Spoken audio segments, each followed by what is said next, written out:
कोई बात है ना, जो बाहर के आएंगे उनको दिखाने के लिए बनाएंगे। कहते सर जी क्या पढ़ाया आपने, ले ले वीडियो दे। देखो इसमें इसको आज खत्म ही करेंगे, बहुत ज्यादा तो हो ही चुका है ये। वैसे स्तूप वाले पर थे हम लोग, स्तूप क्यों बनाए जाते थे, कैसे बनाए जाते थे, हर्मिका, वेदिका, ठीक है, यष्टि, है ना, याद होगा आप लोग को, तोरण द्वार याद है बिल्कुल। अमरावती और सांची की स्तूप की कहानी बताई थी। अमरावती कैसे खोजा गया था, जो आंध्र प्रदेश में था। वहां पर क्या था कि जितने भी अंग्रेज अधिकारी आए या जो भी ऑफिसर आते थे या छोटे मोटे राजा या जमींदार सरदार होते थे, वो सारे के सारे क्या करते थे, वहां से मूर्तियों को ले लेके अपने ड्राइंग रूम में, पार्कों में, अपने गार्डन में सजाते थे। लेकिन सांची में जो शाहजहां बेगम थी, वहां की मैंने रानी थी एक तरह की, उन्होंने कहा, जॉन मार्शल जो आर्कियोलॉजी इंडियन क्या कहते हैं हेड थे आर्कियोलॉजी, मैंने पुरातत्व विभाग के पूरे हेड थे भारत, हाँ डायरेक्टर थे पूरे आर्कियोलॉजी के।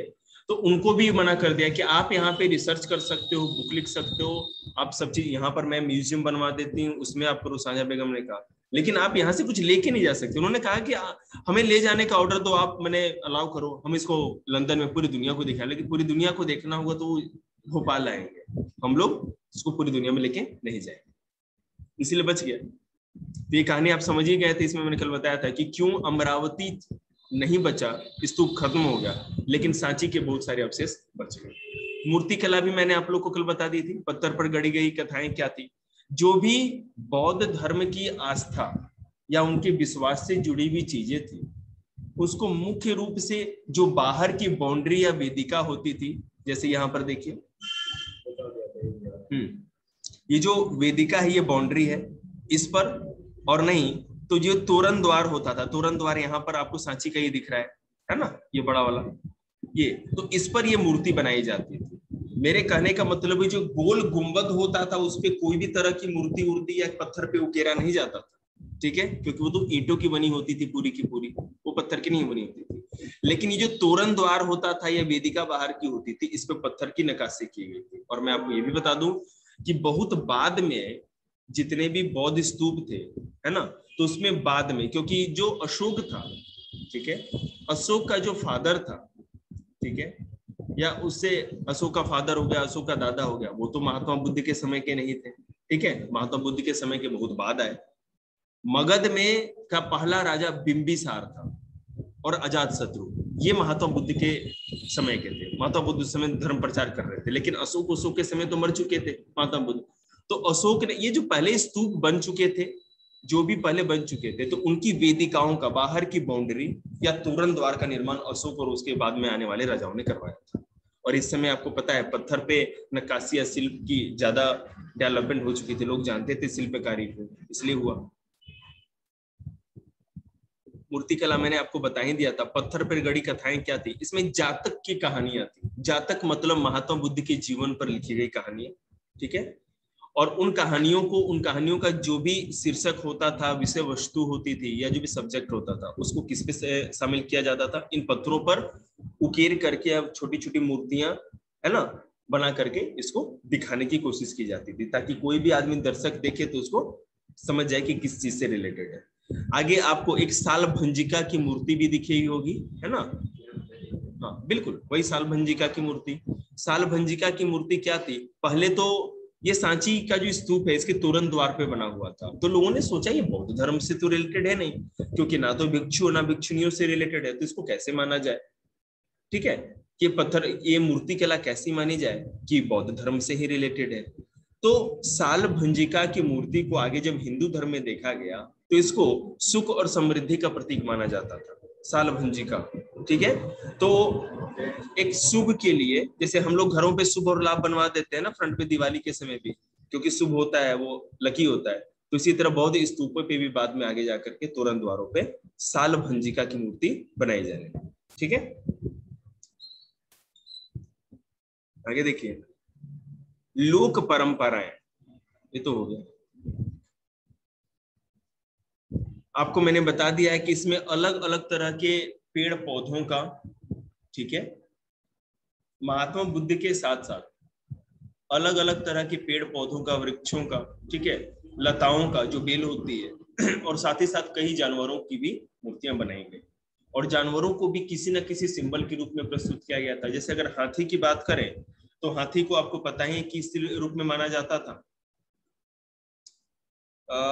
हाथी को शक्ति और ज्ञान का प्रतीक माना जाता था, ठीक है, इसलिए बौद्ध स्तूपों पे उसको दिखाया गया है। इन प्रतीकों में कमल दल और हाथियों के बीच एक महिला की मूर्ति भी प्रमुख है। जैसे देखिए मैं आपको दिखाऊंगा, ये दिख रही है मूर्ति, पत्थर वाली, ब्लैक, इसमें दोनों तरफ हाथी है, ठीक है, और बीच में एक महिला बनी हुई है, ठीक है, और कमलदल मतलब कि कमल का जो कली है, फूल है, वो भी दोनों साइड में है और दोनों तरफ हाथी, और बीच में महिला बनी हुई है, एक लेडीज। इसका क्या मतलब है, देखिए हाथी उनके ऊपर जल छिड़क रहे हैं, अपने सूंड से पानी गिरा रहे हैं, जैसे कि वो उनका अभिषेक कर रहे हैं, जैसे हम लोग शिव जी पे जल चढ़ाते अभिषेक करते हैं। कुछ इतिहासकार उन्हें बुद्ध की माँ माया से जोड़ते हैं, तो दूसरे इतिहासकार उन्हें एक लोकप्रिय देवी गजलक्ष्मी मानते हैं। गजलक्ष्मी सौभाग्य लाने वाली देवी थी, जिन्हें प्राय हाथियों के साथ जोड़ा जाता है। यह भी संभव है कि उत्कीर्ण मूर्तियों को देखने वाले उपासक इसे माया और गजलक्ष्मी दोनों ही जोड़ते थे। मतलब एक जो मूर्ति बनी है, इतिहासकार उसको देख करके कैसे इतिहास का निर्माण करते हैं। जो मूर्ति बनी है तो उससे ये पता चलता है, अगर बौद्ध स्तूप पे बनी है तो बौद्ध धर्म से कुछ ना कुछ तो मतलब जरूर रहा होगा, तभी वो बनाई गई है, पहली बात। लेकिन साथ साथ सब लोग इसको ऐसा नहीं मानते। अगर बौद्ध धर्म से जोड़ा गया है तो औरत है, तो उसको अगर दोनों तरफ से हाथी उसका अभिषेक कर रहे हैं जल से, तो इसका मतलब बहुत ही इंपॉर्टेंट लेडी रही होगी। और अब पूरे बौद्ध धर्म में सबसे इंपॉर्टेंट लेडी तो वही होगी ना जो महात्मा बुद्ध से रिलेटेड है, तो उनकी माँ को लेकर के देख सकते हैं। लेकिन कुछ लोग जो हिंदू धर्म में भी विश्वास करते थे, बेटा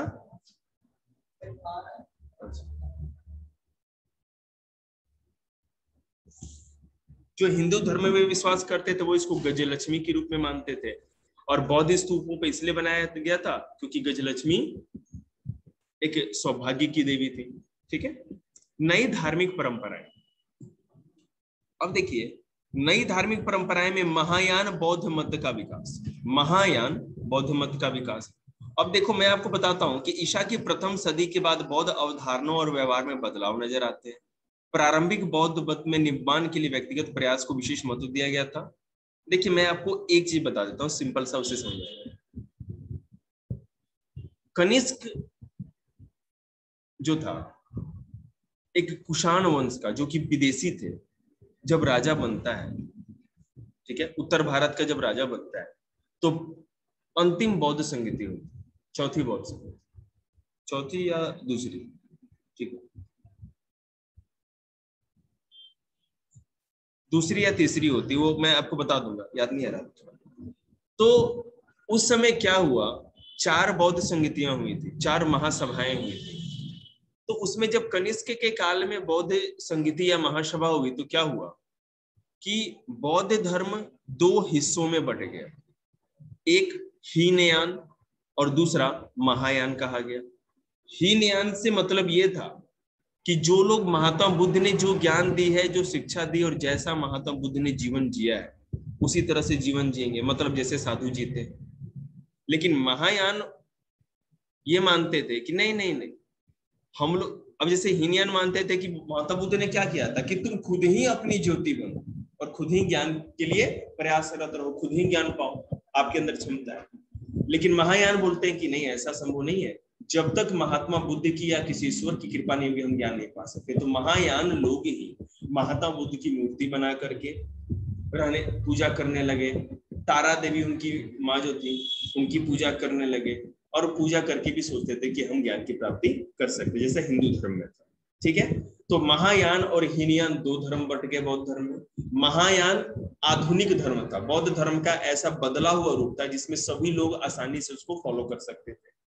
कोई गृहस्थ भी है तो वो भी इसको फॉलो कर सकता है, जबकि आपको पता है कि बौद्ध धर्म में तो ब्रह्मचर्य का पालन करना है, विवाह करने, गृह त्याग करना पड़ता था। लेकिन महायान में था कि आप गृहस्थ में भी रह करके अहिंसा का पालन करो, ठीक है, चोरी मत करो, किसी दूसरे का धन मत लो, ठीक है, इस तरह की चीजों करो, ब्रह्मचर्य को छोड़ दो वैसे। लेकिन जो हीनयान थे, जैसा महात्मा बुद्ध जीवन बिताए थे, जैसा उनका जीवन था, उसी को फॉलो करते थे। इसी तरह मैं श्वेतांबर और दिगंबर की भी बात बता दूं आपको। जिस तरह बौद्ध धर्म दो हिस्सों में बट गया, उसी तरह जैन धर्म भी आगे जाके दो हिस्सों में बट गया। एक हो गए श्वेतांबर और दूसरा हो गए दिगंबर। चंद्रगुप्त मौर्य जब मगध के राजा थे, ठीक है, तो भद्रबाहु बहुत बड़े जैन गुरु थे।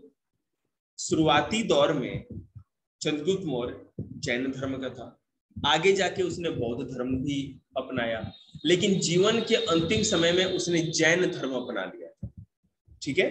जीवन के अंतिम समय पे चंद्रगुप्त मौर्य ने जैन धर्म अपना लिया था। उसने अपने सबसे बड़े पुत्र को राजपाट दे करके, जो कर्नाटक में श्रवणबेलगोला है, ठीक, एक जगह है, वहां पर मूव कर गया। वहां पर लड़ाई हो गई, भद्रबाहु और एक और थे, उनका नाम याद नहीं आ रहा मेरे। दो बड़े जैन साधु थे। महावीर स्वामी के मरने के बाद स्थूल भद्र एवं भद्रबाहु दो ही बहुत बड़े जैन साधु थे। इन दोनों लोगों को ही जैन धर्म के सारे सिद्धांतों के बारे में पता था और किसी को पता नहीं था। तो वहां पर एक संगति बुलाई गई, मगध में एक महासभा हुई और वहां पे निर्णय लिया गया। तो कुछ लोगों ने बोला कि जैन धर्म में कुछ सुधार की जरूरत है, नहीं तो इस धर्म को अपनाएगा कौन। आप कहते हो ब्रह्मचर्य का पालन करो, इतना कठोर तप करो, तपस्या करो, अहिंसा का पालन करो, सल्लेखना करो, ठीक है, सल्लेखना बताऊंगा क्या होता है, तो ये कैसे हो सकता है। तो कुछ लोगों ने बोला कि नहीं, अगर हम लोग धर्म की चीजों में जो हमारे महावीर स्वामी ने जो संदेश दिया है उसमें कुछ अगर चेंज करते हैं तो ये धर्म फिर भ्रष्ट हो जाएगा, जैसा कि बौद्ध धर्म हो गया और हिंदू धर्म भ्रष्ट हो गया। लेकिन नहीं माने लोग। तो जैन धर्म में महावीर स्वामी कहते थे ये हवाएं और दिशाएं ही हमारे वस्त्र हैं, तो निर्वस्त्र रहते थे, वस्त्र नहीं पहनते थे, सब कुछ का त्याग कर देते थे, ठीक है। तो जैन साधु बोले आगे जाकर के कुछ लोग कि भाई निर्वस्त्र होकर समाज में कैसे रह सकते हैं, ठीक है। तो श्वेतांबर वो हुए जो मगध में रह गए, मगध में बहुत बड़ा अकाल पड़ा था लेकिन वो वहीं रह गए। और दिगंबर वो हुए जो जैसा महावीर स्वामी निर्वस्त्र होकर रहते थे, ब्रह्मचर्य का पालन करते थे और धीरे धीरे करके अपना प्राण त्याग कर देते थे, उसी को पालन किए। और चंद्रगुप्त मौर्य ने भी जो दिगंबर पंथ था, जो भद्रबाहु था, उसी के साथ आगे कर्नाटक के श्रवणबेलगोला उसी पहाड़ी पे तपस्या किया और सल्लेखना कर दिया और प्राण त्याग दिया। और जो वहां मगध में रह गए श्वेतांबर, अब आपको जैन साधु जो दिखेंगे उजले कलर के कपड़े पहने हुए दिखेंगे, कपड़े उजले ही पहनेंगे, ठीक है, मुंह पे मास्क लगा के रखेंगे, सब कुछ का पालन करेंगे लेकिन निर्वस्त्र नहीं रहेंगे। साथ ही साथ वो अब गृहस्थ आश्रम में भी जा सकते हैं, गृहस्थ भी बन सकते हैं, विवाह शादी भी कर सकते हैं, फिर भी धर्म का पालन कर सकते हैं। तो इस तरह से था। सल्लेखना एक ऐसी प्रथा थी जैन धर्म में कि आपको इस जीवन मृत्यु के चक्र से अगर मुक्ति पाना है तो धीरे धीरे शरीर का त्याग करना होगा। तो वो लोग क्या करते थे पहले, है ना, 2 दिन पे एक बार खाना खाएंगे, हल्का खाना, फिर 3 दिन, फिर 4 दिन, फिर करते करते हफ्ते तक भूखे व्रत कर रखेंगे, फिर हफ्ते तक रखने के बाद 15 दिनों का व्रत रखेंगे, फिर महीनों का रखेंगे, और इस तरह शरीर को इतना कमजोर कर लेंगे। इसको एक तरह का सुसाइड कहा जाता था, सल्लेखना को। अभी कुछ दिन पहले, 2 साल पहले या 3 साल पहले, मुझे याद नहीं आ रहा, 2017 की या 18-19 की बात है, एक गुजरात में जैन धर्म बहुत फेमस है, गुजरात में। तो वहां पर एक लड़की थी, उसने इसी तरह सल्लेखना कर लिया था। तो हाई कोर्ट में, सुप्रीम कोर्ट में बहुत केस चला था और इस सल्लेखना को बैन कर दिया कि ये चीज सही नहीं है, अब आप इसको अपने अपना सकते। आपकी आस्था ऐसी नहीं होनी चाहिए कि जिसमें लोगों के मौलिक अधिकार या फंडामेंटल राइट्स का हनन हो। राइट ऑफ लाइफ है ना, कैसे आप अपना प्राण कैसे त्याग कर सकते हो, ठीक है। फिर दिगंबर और श्वेतांबर 2 जैन धर्म से, और महायान और हीनयान बौद्ध धर्म से आगे जाकर।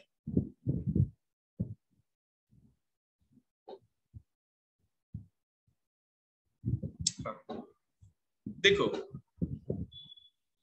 हीनयान या थेरवाद जो पुराने पंथ को अब मानते थे, जैसा महात्मा बुद्ध रहेंगे हम लोग वैसा ही रहेंगे, वैसा ही जीवन बताएंगे, तो उसको या तो हीनयानी कहा जाता था, नहीं तो थेरवादी। थेरवाद या हीनयान एक ही चीज था, अलग अलग नाम था केवल। थेर का शाब्दिक अर्थ या जो मतलब होता है प्रतिष्ठित शिक्षक, ऐसा टीचर जो रिस्पेक्टेड, ठीक है। बौद्ध धर्म का शिक्षक। पौराणिक हिंदू धर्म का उदय किस तरह हो गया, फिर जो पहले से हिंदू धर्म चलता आ रहा था उसका कैसे उद्भव हुआ वो देखिए।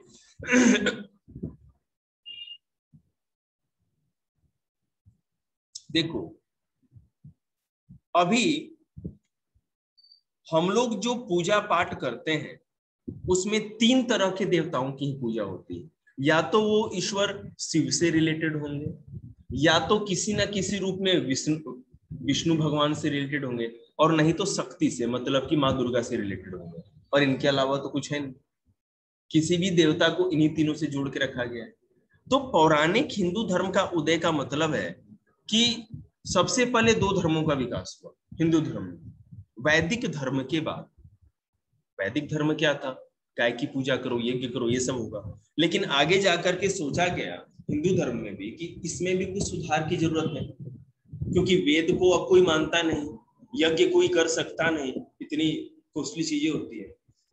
तो धर्म की चीजों को सिंपल बनाया जाए। तो ब्राह्मणों ने धर्म को 2 वर्ग में बांट दिया। कुछ लोग शैव धर्म के हो गए, शैव पंथ के, और कुछ वैष्णव। वैष्णव जो विष्णु की पूजा करते थे, और शैव जो शिव की पूजा करते थे, ठीक है। इसको साउथ इंडिया में अलवार और नैनार कहा गया। अलवार जो विष्णु वैष्णव को ही अलवार कहा जाता था, नैनार जो शिव की पूजा करते थे या शैव जो, ठीक है।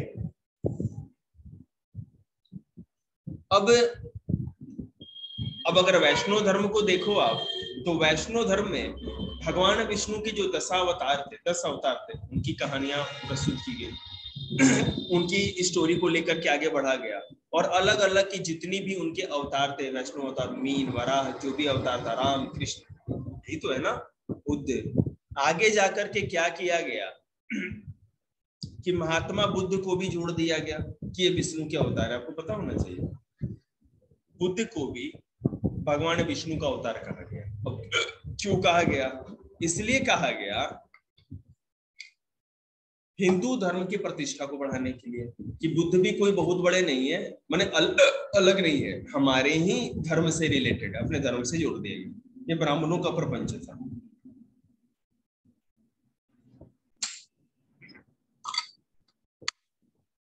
उसके बाद जितने भी विष्णु के अवतार थे, विष्णु के हर रूपों की मूर्ति बना के पूजा की जाती है, ठीक है। लेकिन शिव की कभी भी मूर्ति बना के पूजा, जहां भी आप देखो हिंदुस्तान में, शिव की पूजा शिवलिंग के रूप में ही की गई। ये क्यों किया गया? शैव धर्म नॉर्थ इंडिया में पहले नहीं था, ठीक है। आदि शंकराचार्य जो हिंदू धर्म को फिर से स्थापित करने वाले थे, वो केरल के थे, साउथ इंडिया के, दक्षिण भारत के। उन्होंने पूरे 4 मठों की स्थापना की। एक है बद्रीनाथ, दूसरा है द्वारकापुरी, द्वारका गुजरात में, तीसरा है जगन्नाथपुरी जो उड़ीसा में है, और चौथा है श्रृंगेरी जो कर्नाटक है। ये 4 मठ की स्थापना की थी हिंदू धर्म की। तो बद्रीनाथ में भगवान विष्णु, द्वारका में कृष्ण, और जगन्नाथपुरी में भी कृष्ण, और श्रृंगेरी में भी विष्णु की पूजा।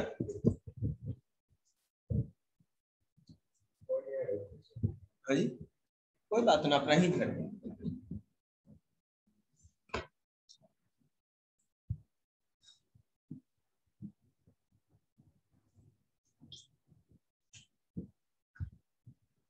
अब जितने भी देवी देवता बनाए गए, ठीक है,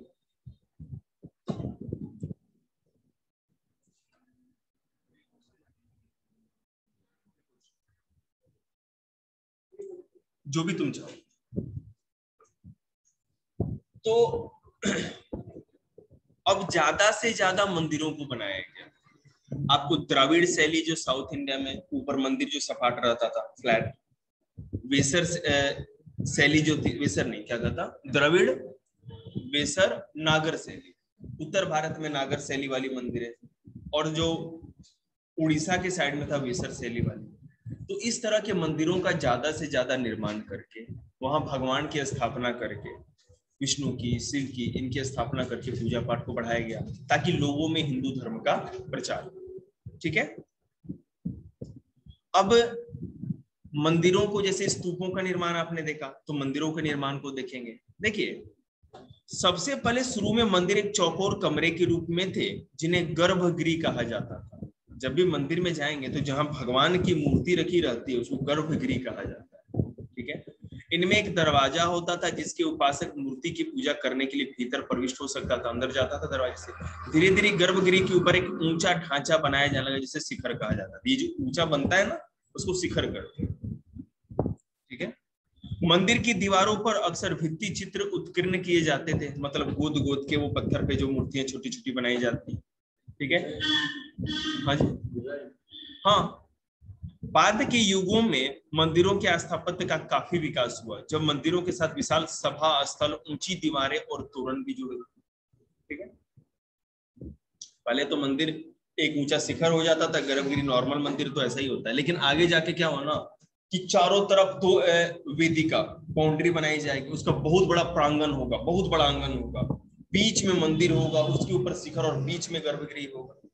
और फिर मंदिर के अंदर गर्भगृह तक जाने के लिए भी बड़ा एकदम लंबा कॉरिडोर होगा, ऐसा बनाया जाने लगा। तोरण द्वार को ज्यादा से ज्यादा सजाया जाता। ठीक है।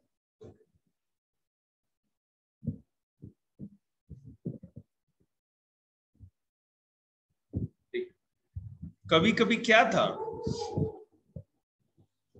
कि पूरे पहाड़ को खोद के गुफा की तरह बना करके उसी में मंदिर बना दिया जाता था।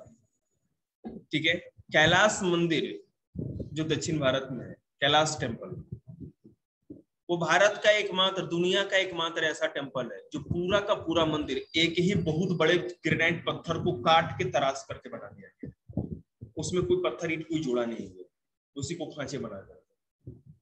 ठीक है। एक सेकंड। हाँ जी, कैलाश टेम्पल। मैं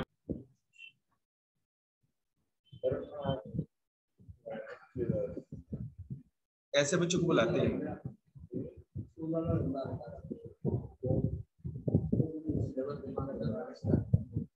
देखिए,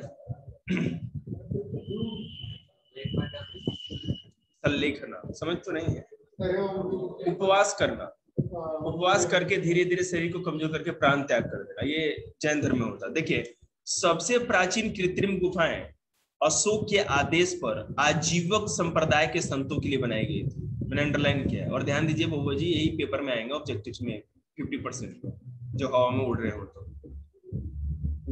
अशोक ने बराबर की गुफाएं, जो गया जिला, बिहार के बौद्ध गया जिले में है, वहां पर ये गुफाओं का निर्माण करवाया था। आजीवक संप्रदाय मतलब एक संप्रदाय था जिसमें साधु संत रहते थे, उनके रहने के लिए बनवाई थी। सबसे पुरानी गुफा मंदिर थी, गुफा आवास।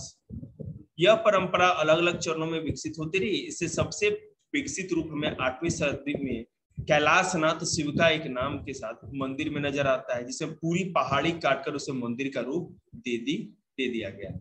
ठीक है। वहां पर तो कम ही दिखा, ये देखो उसका एक साइड है केवल मंदिर का, कैलाश टेम्पल का एक साइड है केवल। क्या जबरदस्त कलाकारी भाई, मान गया।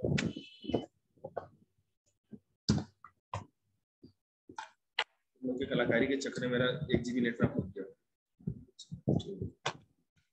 453 इतना तो लगेगा ही, 3 GB में काम हो जा रहा है अरुण, कोई दिक्कत नहीं। क्या हम सब देख समझ सकते हैं? हाँ, अंधे थोड़ी है।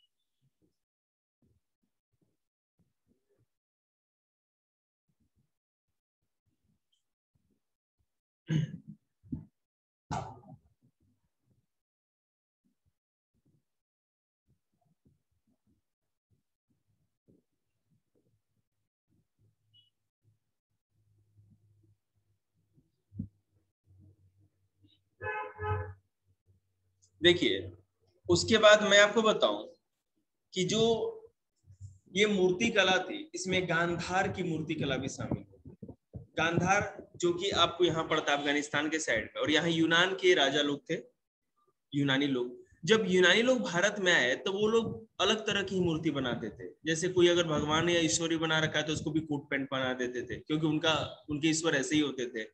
तो इस तरह से उनका था।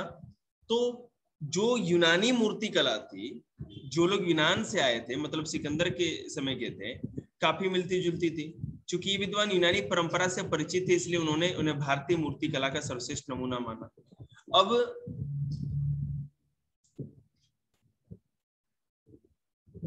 पीडीएफ बना रखा है मैंने।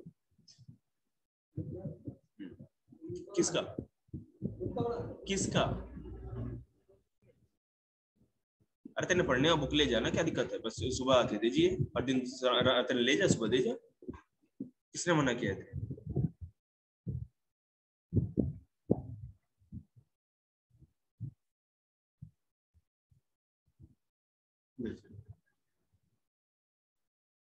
बाय। हो गया खत्म।